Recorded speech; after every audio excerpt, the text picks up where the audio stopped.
اس نے تیور دیکھ کر پوچھا عمر کہاں کا ارادہ ہے؟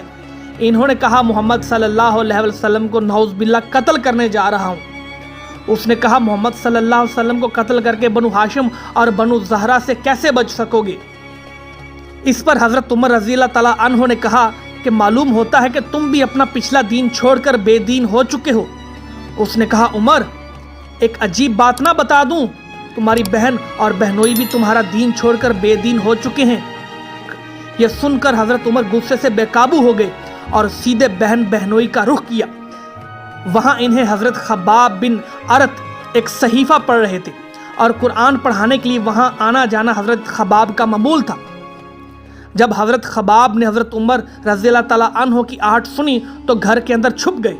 ادھر حضرت عمر رضی اللہ تعالیٰ عنہ کی بہن فاطمہ نے صحیفہ چھپا دیا، لیکن حضرت عمر رضی اللہ تعالیٰ عنہ گھر کے قریب پہنچ کر حضرت خباب